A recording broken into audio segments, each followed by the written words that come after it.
시청자 여러분 안녕하십니까? 인사이드 경인입니다. 경기도는 도시와 농촌, 접경지가 섞여 있는 대한민국 의료의 축소판입니다. 경기도 내 지역 간 의료 격차는 갈수록 벌어지고 있는데요. 특히 경기 동북부의 의료 인프라가 열악합니다. 이번 주 인사이드 경인은 경기도 공공의료의 현실과 개선 방안에 대해서 이야기 나눠보겠습니다. 이필수 경기도 의료원장님 나오셨습니다. 안녕하십니까. 이은환 경기연구원 연구위원님 나오셨습니다. 안녕하세요. 네, 먼저 이 박사님. 현재 이 경기 동북부의 의료 공백 그리고 지역 간의 의료 격차 실태 얼마나 심각한 상황입니까? 네, 경기도는 대한민국의 축소판이라고 할 정도로 우리나라 전국의 각 지역들의 특성들을 고루 갖추고 있는 지역인데요. 이 때문에 의료 인프라와 건강 수준에서도 지역별로 격차가 크게 나타나고 있습니다. 예를 들어 수원시와 성남시처럼 국내 최고의 의료기관들이 다수 모여 있는 곳도 있지만 경기 북부에는 필수 의료 인프라가 전혀 없는 곳도 있거든요.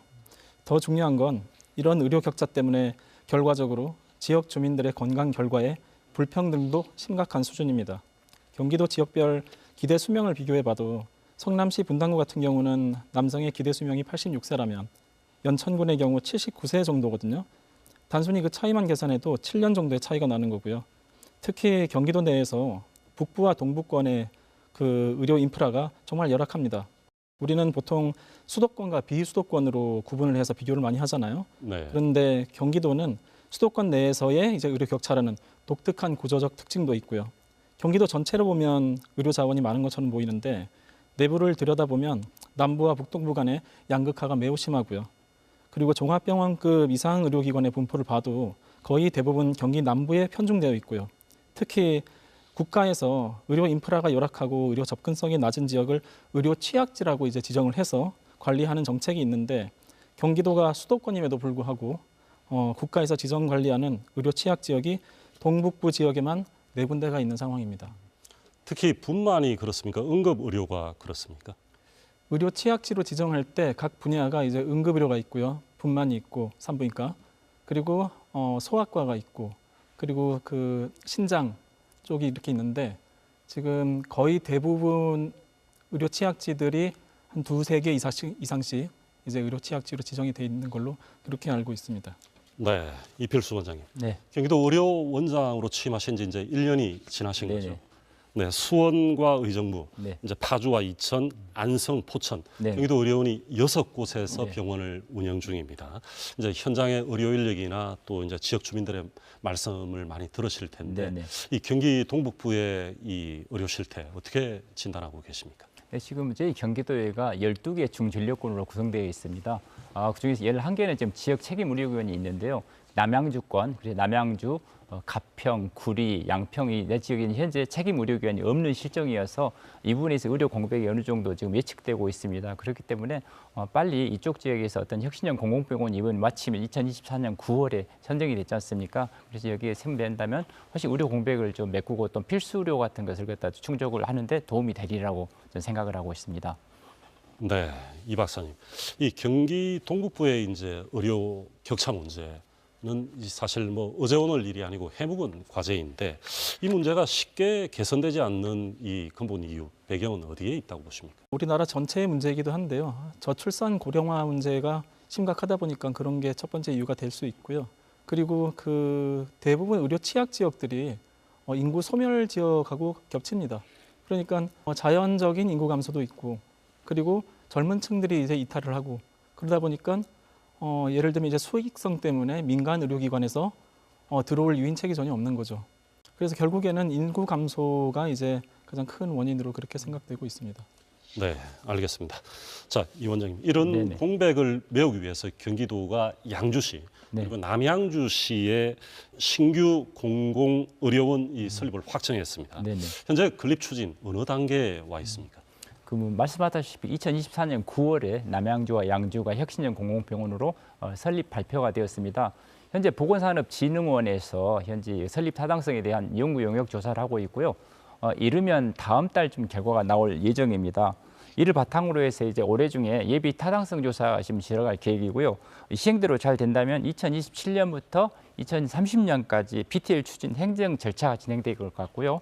그래서 만약 이게 성공적으로 잘 됐을 경우에 2030년부터 이제 공사가 들어가서 2033년이 되면 제대로 된 병원을 만들 수가 있을 것 같습니다. 네, 알겠습니다, 원장님.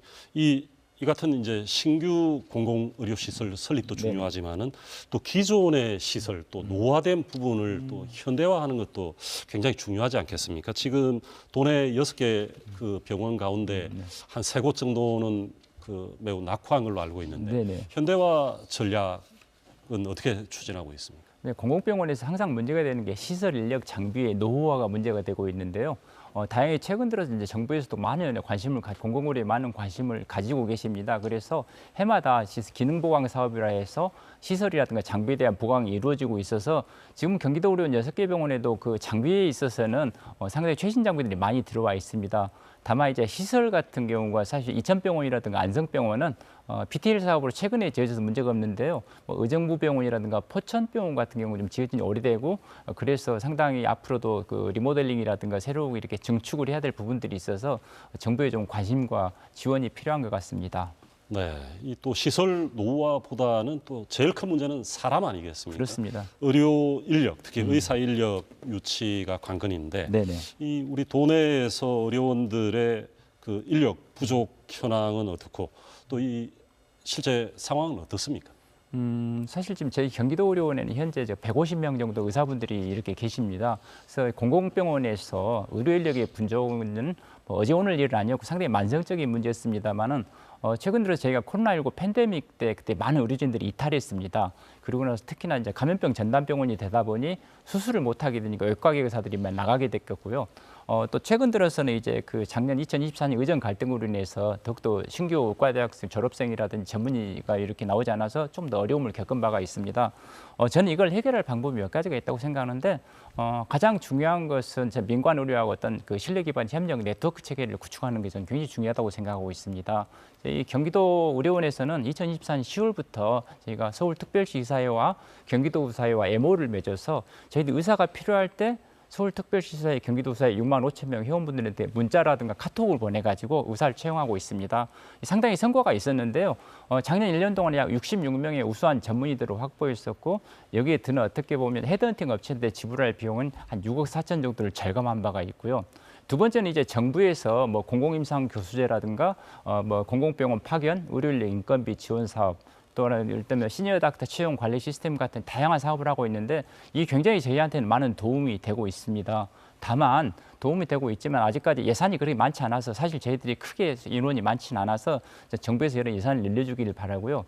마지막으로 한 가지가 제가 참 항상 이게 아쉬운 부분인데 사실 저희 공공의료기관들은 재정이 열악하기 때문에 1인 진료과가 많습니다. 특히나 산부인과나 소아과 같은 이런 필수의료과들은 과를 운영하면 운영할수록 적자 구조가 되기 때문에 사실 2명 이상 할 수가 없거든요. 그러다 보니 이 의사분들께서 번아웃이 되죠. 계속 혼자서 365일 당직을 하셔야 되기 때문에 그래서 이런 부분에 있어서 정부가 좀 예산 지원을 해주신다면 2인 진료과 이상으로 인력을 확보해야만 진료 공백을 막을 수 있다고 생각하고 있습니다. 그래서 의사 인력 문제는 이게 병원 자체의 문제가 아니라 정부나 지자체가 함께 풀어나가야 할 그런 문제라고 저는 생각을 하고 있습니다. 네, 이 박사님. 그 경기도의 의료 특히 공공의료에 대해서 계속 연구를 해오셨는데 지금 전반적인 경기도의 이제 도내 의료원들의 노후화 문제 그리고 의료 인력 부족 문제 어떻게 보고 계십니까? 의료 인력이 부족한 거는 하루 이틀 문제는 아니고요. 그렇다고 또 의사 수를 한꺼번에 확 늘릴 수 있는 것도 현실적이지 않고요. 그래서 제가 생각하는 거는 지금 그 앞서 원장님께서 말씀하셨지만은 한정된 의료 자원을 우리가 효율적으로 사용할 수 있는 방법들을 강구를 해야 되거든요. 그래서 여러 가지 방안들이 나오고는 있지만 제가 생각하는 거는 이제 의료 자원 공유 모델을 만드는 것이 중요하겠다라는 생각이 듭니다. 이를테면 그 앞서 설명한 그 의료 취약지에는 예를 들면 많은 급여를 준다고 해도 의사가 채용하기가 매우 힘듭니다. 그러면 상대적으로 의사 채용이 비교적 쉬운 그럼 도심 지역에 있는 병원들과 네트워크를 맺어가지고 그런 자원을 이제 함께 예를 들면 이제 순환 진료라든지 순회 진료라든지 그런 방법들을 동원을 해서 의료 자원을 공유하는 모델을 구축해야 된다라고 그렇게 생각을 합니다. 네. 이 박사께서는 이런 문제의 대안으로 혁신형 공공병원을 제안하고 강하게 요 최근에 여러 회의에서 주장하고 계신데 이 혁신형 공공병원 모델 이게 뭔가요? 네, 혁신형 공공병원이란 거는 사실 그 의료 인력, 의사 수급 문제를 해결하기 위해서 제안한 건 아니었고요. 그 혁신형 공공병원은 공공의료기관이 의료 서비스뿐만 아니라 돌봄의 영역까지 역할을 확장해서 초고령 사회에 대비한 의료와 돌봄, 복합 기능을 갖춘 그런 의료기관을 의미하는 것이었습니다. 그 이를 위해서는 원격 의료, 그리고 디지털 헬스, 방문 의료 같은 의료 돌봄 통합 서비스를 위한 인프라를 갖추어야 하고요. 그리고 지역사회 돌봄 체계를 연결하는 그물망 역할도 담당할 수 있어야 하고요. 그리고 혁신형 공공병원은 그 필수 의료와 미충족 의료 분야에 대해서 공익적 기능을 수행하는 병원이 되어야 하는데 예를 들어 수익성이 낮아서 민간 병원에서 기피하는 영역들, 감염병 대응이나 소아 응급, 산과 분야 같은 영역에서 공공의 역할을 수행을 해야 하고요. 그리고 더 나아가서 이제 병원을 찾는 환자만 진료하는 것이 아니라 그 인구 소멸 지역과 같은 의료 접근성이 취약한 주민들에 대해서는 비대면 모니터링과 스마트 홈케어 서비스까지 포괄하는 지역사회 의료 돌봄 통합 컨트롤 타워가 되는 그런 병원을 의미하는 겁니다. 네. 그리고 원장님, 이 경기 북부에 제가 이 단체장님들이 여기 출연하시고 또 이 만나다 보면은 지역 주민들은 이 경기 북부의 이 의료 공백, 이 문제를 해결하기 위해서는 근본적으로 이 대학병원이 신설되고 의과대학이 이제 들어와야 된다. 이런 말씀들을 많이 하십니다. 그 부분에 대해서는 어떻게 보십니까? 의대 신설 문제에 있어서는 조금 더 신중한 접근이 필요하다고 생각하고 있습니다. 그 2021년부터 23년까지 그 국회 예산처라든가 각종 연구조사를 제가 좀 찾아봤거든요. 그래서 그 의대 학생 정원 40명에서 100명 정도 의과대학과 그 부속병원을 갖다 설치하는 데 드는 비용이 다양하면 2천억에서 약 3,700억 정도 든다는 그런 연구조사가 있었습니다. 또한 거기에서는 이제 토지 매입비라든가 시설 운영비라든지 추후에 학생에 대한 지원비는 그 뺀 비용이고요. 또한 앞으로 이 보고서에 의하면 앞으로 이게 만든다 하더라도 5년에서 8년 정도까지는 적자를 유지될 가능성이 많다기 때문에 계속적인 지속적으로 정부의 재원이 들어가는 굉장히 중요한 문제라고 생각하고 있습니다. 그래서 지금 저희 사실 서남의대에서도 봤지만은 의과대학 신설 문제는 정말 다양한 여건을 고려해서 전문가들과 지역 단체 그리고 다양한 학계와 이를 논의를 해서 신중하게 접근을 해서 하는 컨센서스를 형성해서 가야 된다고 생각하고 있고요. 또한 의대 설립의 타당성 조사 같은 걸 충분히 해서 하나하나 수요와 그다음에 공급을 예측을 해서 풀어나가는 게 저는 바람직하다고 생각합니다. 네, 알겠습니다. 우리나라가 이제 올해 초고령 사회에 이제 본격적으로 진입을 했고 경기도는 2028년에 진입할 예정으로 있습니다. 그만큼 이제 노인들의 건강권, 노인 의료가 굉장히 중요해지고 있는데 이 의료 취약 지역 그 노인들의 건강권 보호를 위해서 경기도 의료원 차원에서 어떤 이 특화된 내용 준비하고 계십니까?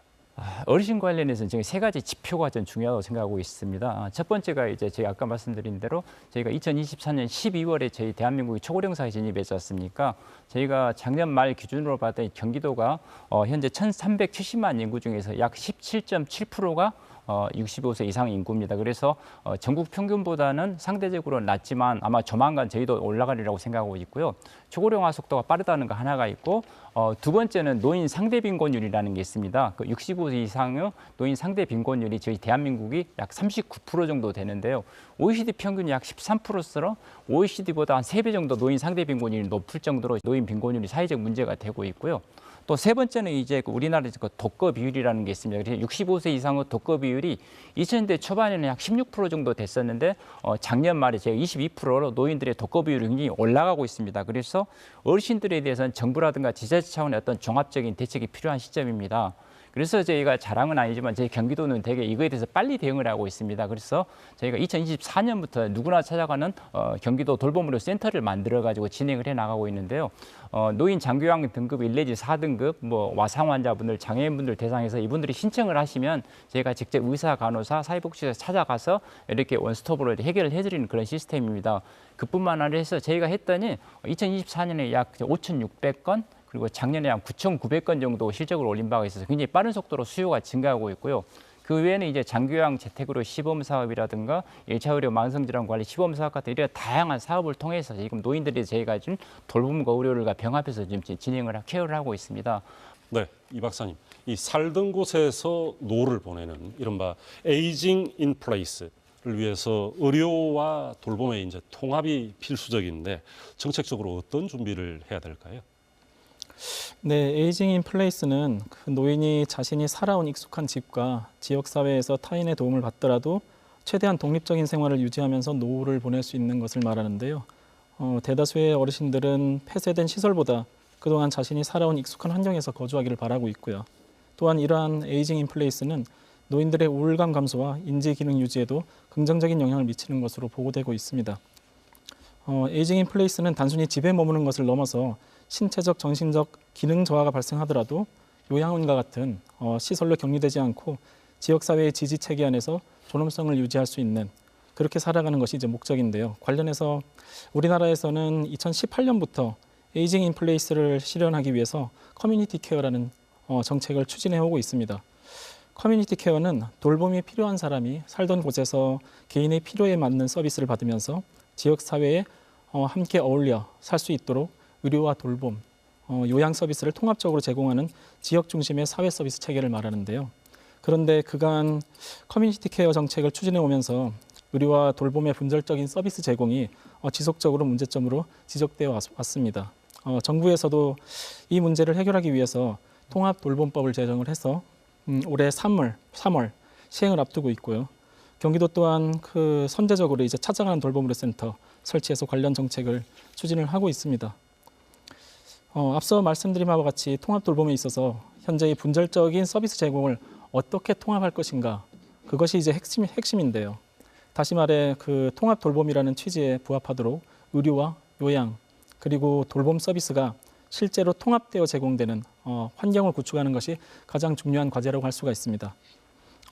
통합 서비스를 실현하기 위해서는 각 분야의 전문 영역들이 참여하는 다학제적 팀 구성이 반드시 필요하고요. 이를 위한 통합 환경을 구축하는 것이 핵심 과제인데요. 이를 위해서는 노인이 거주하는 한 공간에서 의료의 기능을 포함한 새로운 형태의 의료 돌봄 통합 컴플렉스를 구축하는 것이 필요합니다. 이 모델의 핵심은 물리적으로 통합된 공간에서 다학제 팀을 구성해서 의료와 돌봄 서비스가 한 공간에서 제공되고 또한 필요에 따라서 서비스가 유기적으로 조정되기도 하고요. 그리고 서비스 대상의 정보가 효과적으로 공유된다는 점이 있습니다. 간략히 말씀을 드리면 하나의 공간에 의료와 돌봄 서비스가 물리적으로 이제 모여 있다는 그런 개념인데요. 이런 개념을 적용한 것이 의료 돌봄 통합 컴플렉스입니다. 이때 중요한 게 이런 통합 컴플렉스가 요양원과 같은 그런 시설 개념이 아니라 노인과 청년 그리고 그 청년의 아이들까지 함께 거주하면서 세대가 어우러지는 세대 통합 생활 공간이 되어야 한다는 것이죠. 네, 알겠습니다. 원장님, 그리고 또 공공의료의 가장 큰 책무 중 하나가 이 감염병인데요. 네. 코로나19 때도 애를 많이 쓰셨는데 경기도 공공의료의 이 방역 대응 시스템 어떻게 보완됐습니까? 저희가 2015년에 메르스, 2020년에 코로나19 팬데믹 사태를 겪었지 않습니까? 그래서 굉장히 저는 이때 감염병 전담병으로 저희가 있으면서 경기도 지역에서 감염병에 대한 컨트롤 타워가 필요하다고 생각을 해서 그것을 저희 경기도 의료원이 좀 맡아야 된다고 생각을 했습니다. 그래서 2025년 초에 저희가 이제 감염병 대응 TF를 만들어서 준비를 하기 시작해가지고요. 작년 7월에 저희가 경기도 의료원 감염병 재난 대응단을 만들었습니다. 그래서 지금 6개 병원별로 각 조직도도 만들어지고 각 부서별 역할이라든지 그다음에 어떤 그 단계별 로드맵을 만들어가지고 좀 진행을 하고 있고 각 6개 병원별로 작년에 다 모의 훈련과 도상 훈련을 마쳤습니다. 그래서 올해 이제 6개 병원 대상으로 해서 통합 모의 훈련을 할 것이고요. 저희가 계속해서 어떤 역할 분담이라든가 이런 상식적인 로드맵을 만들어서 2027년까지는 저희가 완벽하게 대응할 수 있는 시스템을 갖추고자 지금 노력하고 있고 추후에 이런 감염병 팬데믹 사태가 올 때 저희 경기도 의료원이 컨트롤 타워가 돼서 31개 시군 보건소와 이렇게 연대를 해가지고 이렇게 감염병을 헤쳐나갈 그럴 계획입니다. 네, 알겠습니다. 이 박사님, 이 노인 건강권 또 보호만큼 중요한 게 이 저출생 대응인데요. 임신 출산부터 영유아 건강까지 이 공공의료가 이 책임져야 할 영역 어디일까요? 네, 우리나라에서 산부인과와 소아과는 점점 사라지고 있는 분야거든요. 아이를 낳으려면 분만이 가능한 의료기관을 찾아다녀야 하는 그런 상황이고요. 이렇게 수익성이 낮아서 민간에서 기피하는 시장 실패 영역을 담당하는 것이 우리 공공의 역할이라고 생각을 합니다. 특히 산후 관리에 있어서도 개인적으로 많은 비용이 지출되고 있고요. 이는 가계에 큰 재정 부담이 되고 있는데 공공 산후조리원과 같은 정책을 통해서 아이를 낳아도 괜찮고 건강하게 키울 수 있는 사회 인프라를 보장하는 것이 공공의료의 역할이 되어야 할 것입니다. 그리고 이러한 공공 인프라는 임신부터 출산, 산후, 생애 초기에 이르기까지 단계별로 체계를 구축해야 할 것입니다. 네, 원장님. 이 경기도 의료원에서 포천과 여주에 이 네네. 공공 산후조리원을 네, 운영하면서 그렇습니다. 이 아주 좋은 반응을 얻고 있는데 이 대도시 지역으로도 이걸 좀 더 확대할 계획이시죠? 네, 그렇습니다. 뭐 잠깐 말씀드리겠습니다. 포천 여주 공공산후조리원은 2019년에 만들어져 있고 지금 13실 운영하고 있고요. 포천 공공산후조리원 2023년 만들어져서 지금 약 20실 운영하고 있습니다. 작년 한 해 동안 제가 통계를 봤더니 여주 공공산후조리원에서 약 280분, 그리고 포천 공공산후조리원에 약 480분 산모들께서 이용을 하셨는데요. 대개 보니까 이게 이제 3분의 1은 경기도 주민, 또 3분의 1은 해당 지자체 주민들, 3분의 1 취약계층들이 이용을 하고 계십니다. 근데 시설이나 장비는 민간보다 훨씬 거의 비쌀 정도 수준이 좋고요. 비용이 저렴하기 때문에 굉장히 만족도가 높습니다. 그래서 작년에 저희가 기용객들을 대상으로 만족도 조사를 했었는데 약 95% 정도로 만족도가 굉장히 높았습니다. 그리고 이제 내년에 평택시 보건소에서 평택시 공공산후조리원을 만들 계획이고요. 2028년에 안성시 보건소에서도 안성시 공공산후조리원을 만들 계획입니다. 네, 알겠습니다. 그리고 이 또 경기도 의료원의 가장 중요한 책무가 이 취약계층을 위한 의료 서비스인데요. 네네. 경기도 의료원에서 어떤 그 취약계층을 위한 서비스 구상하고 있습니까? 사실 뭐 자랑은 아닙니다만 저는 이렇게 감히 말씀드릴 수 있는 게 경기도가 다 16개 광역지자체에 비해서 취약계층이라든가 사회적 약자분들에 대한 의료 서비스 같은 게 되게 많이 다양하고 또 많이 제공하고 있다고 생각하고 있습니다. 뭐 예를 들면 취약계층 의료비 지원 사업이라든지 또한 그 50 미만의 영세 사업장에 대한 우리 회사 건강 주치, 그다음에 초등학교 4학년을 대상으로 하는 초등학교 뭐 치과 주치 사업, 그다음에 여주 포천 공공산후조리원, 또 장애인들에 대한 뭐 중증 장애인 치과 등 다양한 사업들을 지금 진행하고 있습니다. 앞으로 저희는 이게 좀 더 발전적으로 가기 위해서는 저희가 지금 6개 병원들이 지역 책임의료기관이거든요. 그래서 지역 책임의료기관이기 때문에 원내 협의체라는 게 있습니다. 그래서 복지, 주거, 돌봄만 이런 협의체들과 해서 좀 협업을 해가지고 대상 환자분들이라든가 취약계층들에게 좀 더 나은 서비스를 제공하는 게 저는 가장 중요하다고 생각을 하고 있고요. 저희는 또 지금 간호간병 통합 서비스를 하고 있습니다. 저희가 지금 경기도 의료원이 1,126병상인데 그중에서 515병상을 간호간병 통합 서비스를 하고 있습니다.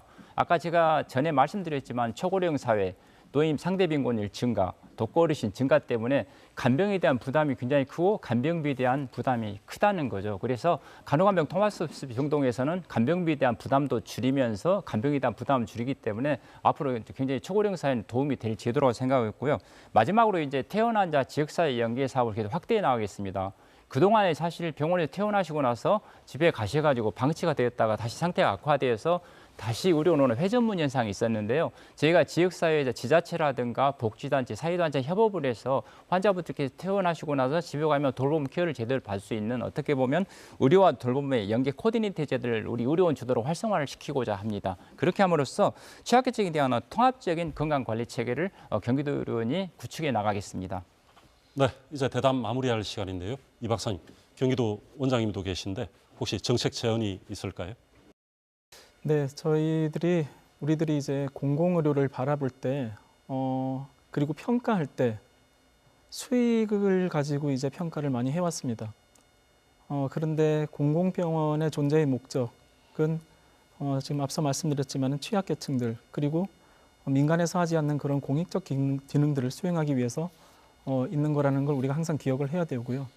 그래서 공익적 기능을 수행하다 보면 적자가 발생할 수 있습니다. 그럴 때 몇 명의 환자를 받고 그래서 그거를 통해서 얼마나 진료 수입을 얻었고로 평가하는 것이 아니라 주민들의 건강 증진을 위해서 공공병원이 어떠한 일을 해왔는가를 그게 바로 평가의 잣대가 되어야지 앞으로 우리 공공의료가 더욱더 강화될 것이라고 그렇게 생각을 합니다. 네, 원장님. 먼저 이 박사님 의견에 동감합니다. 그래서 공공의료기관을 공익 기능을 수행하기 때문에 어떻게 보면 공공의료기관에 대한 평가는 어떤 성과에 대한 평가보다는 공익 기능에 대한 수행 정도를 평가하는 게 저는 맞다고 생각하고요. 경기도 의료원이 나갈 방향이 좀 크게 세 가지로 올해 예측하고 있습니다. 첫 번째는 저희 경기도 의료원은 경기도 내에서 지역 완결형 필수의료 책임 네트워크에서 가운데에서 조정자 역할을 한다고 생각하고 있습니다. 1차 의료기관이 민간 의료기관들과 3차 의료기관인 대학병원 사이에서 우리 경기도민들께서 뭐 응급실 뺑뺑이라든가 분만, 원정, 출산 같은 게 일어나지 않도록 저희가 잘 조절하는 컨트롤 타워 역할을 할 것이 계획이고요. 두 번째는 감염병 팬데믹 같은 그런 사태에 있어서 저희가 경기도민들의 어떤 건강을 지키기 위해서 조금 더 저희가 선제적이고 적극적으로 대응을 하고 지자체와 연계해서 컨트롤 타워 역할을 하는 것을 수행하려고 하고 있습니다.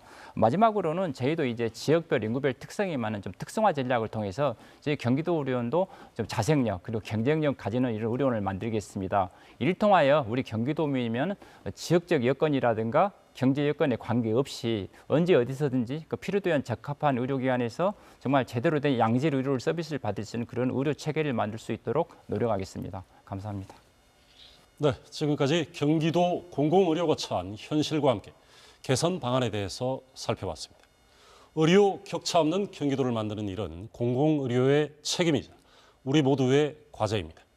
도민 여러분의 관심과 응원이 공공의료 혁신의 원동력이 될 수 있습니다.